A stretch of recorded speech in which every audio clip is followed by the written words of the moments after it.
Hey, Hockinson Community Church, it's Pastor Shaun, and welcome to Holy Week in a very different kind of circumstances than is normal.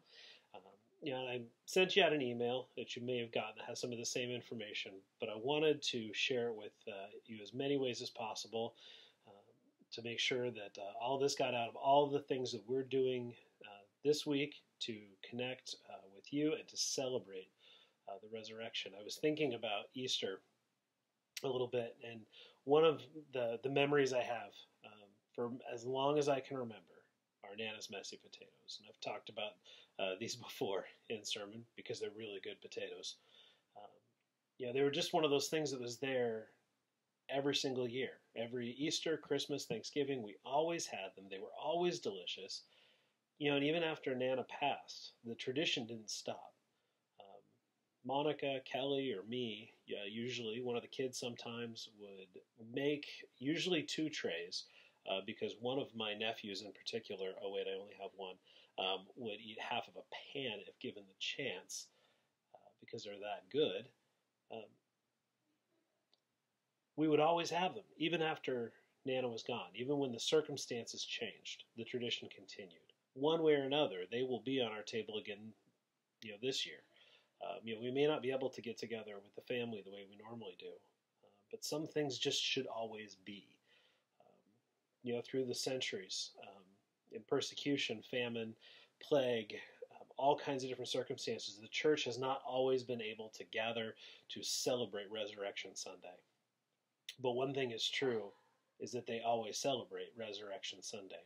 I think of Paul's words in 1 Corinthians 15, where he says, "For I passed on to you as most important what I also received, that Christ died for our sins according to the Scriptures, that he was buried, that he was raised on the third day according to the Scriptures, and that he appeared to Cephas, then to the 12.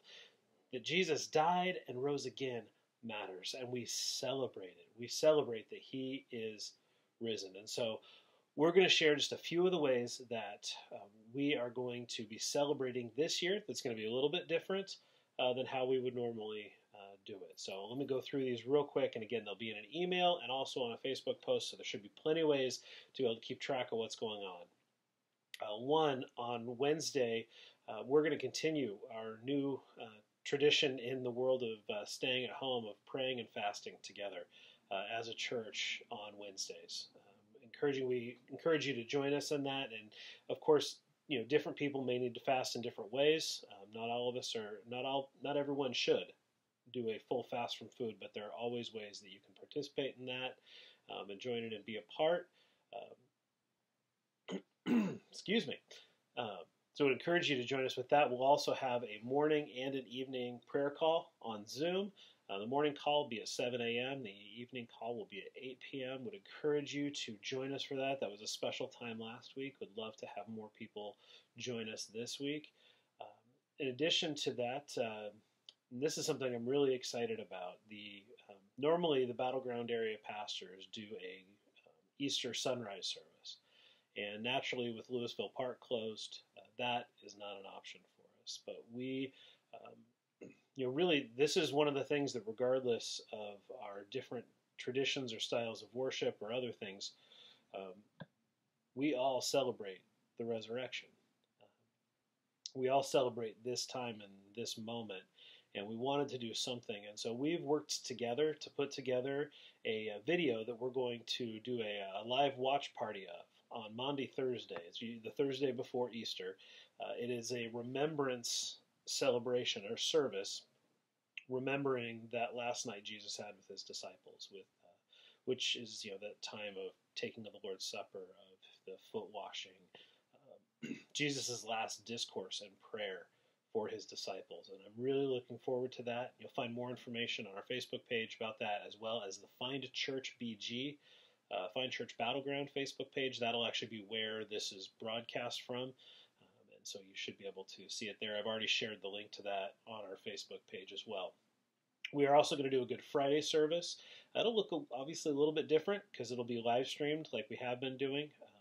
And still working out the details of exactly what that's going to look like, but we are going to take some time to go through the account of the crucifixion and just take that really, it's really so important that we take that time to be solemn, to remember that Jesus, in order to rise from the dead, had to be dead first. And so we want to take that time on Good Friday to do so. And all those details are in the email. Will be on the Facebook page. And here's a big one. Now, if you were starting to tune out because we're 5 minutes into the video, here's where I need you to come back to me. We are going to do something brand new, something that only these circumstances prompted, and I really want to encourage everyone who possibly can to participate, because the more people who do, the more powerful and special this is going to be. We're going to do what we're calling Beauty from Ashes service, Easter morning at 9:30 a.m. This will be another live streamed event. It'll be separate from our church service. And what I want to focus in on, you see, that I keep seeing and hearing as I talk to people stories of the way God is using this time to do something special, whether it's something God has taught you, something that where you've seen needs met, where God has shown His faithfulness, where you've just been reminded of good things, or where you've seen someone else do something special in a moment. We have testimony after testimony after testimony of the good things God is doing in the midst of a hard circumstance. And so what I want to ask everyone to do is to take just a short 3 to 5 minute video of yourself explaining what that is. And it doesn't even have to be 3 minutes. If it's only a minute, great. We're going to work with that. But the more, the better.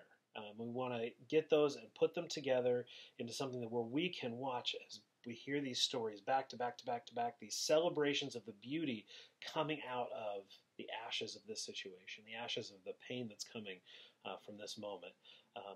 Now, the tricky bit here is that I need those videos by Thursday afternoon at the latest, so I have time to put that together. And so I realize some of you may be thinking, gosh, I don't really have anything to share. I believe every one of you does. I believe every one of you has a story, even if it's just a little thing of, we really needed toilet paper, and I went to Fred Meyer because I felt like I would normally go to Albertsons, but I went to Fred Meyer, and there it was. Whatever it is, there's some story, some moment, if you've taken time to allow God to speak into your life during this time. What I'd love for you to do is just record a short video. If you have a Google account, in the email that I sent, there is a link that you can click that'll take you to a folder where you can upload that video to me. If you don't have a Google account, reach out to me directly, and we will work out another way for you to get that file to me. And then I'll take those and put them together. And once this is done, I'll clean those off of that drive. They won't be out there for everybody. But I do want to. I want us to have a log. This is a time capsule for us. A thing that we will have where we remember the stories, even though we're only at the halfway point of this thing. But already God has done mighty things in the lives of people in our church. And so I really am asking you to just take the time to share those. And we may not, if things go the way I'm hoping, we won't have time to show all of them. But nonetheless, we'll put them all together into a package where we can go as a church and go back to these in future years and times when we are going through other hard things. Go, look what God was able to do in this moment. This is a testimony moment. This is a Ebenezer stone. It's that place where something we can stand up, and when times are tough in the future, we can look back and say, look at the way God was faithful there. And then, of course, as always, we'll be doing our Easter morning at 10:30. We'll do our service live stream as well. But again, those will be two separate live streams. So we hope you'll join us for both of those. Of course, we hope that you'll contribute to the first one as well. Now, a good reason to go to the email, aside from getting the link, is I also did include the recipe for those messy potatoes. So if you're looking for it's not healthy. It's not healthy. I'm not going to even pretend that cheesy potatoes are healthy, but they are delicious. And so I put the recipe down there at the bottom. So I love you guys. I'm praying for you. I'm excited for what God is doing during this time. Doesn't mean I'm enjoying it. Of course, we're not enjoying it. We may be enjoying moments of it, but of course we can't wait to get back. We can't wait to move into what God has for us next. But I am excited for what God is doing and teaching us in this time, and I look forward to hearing your stories of God's faithfulness.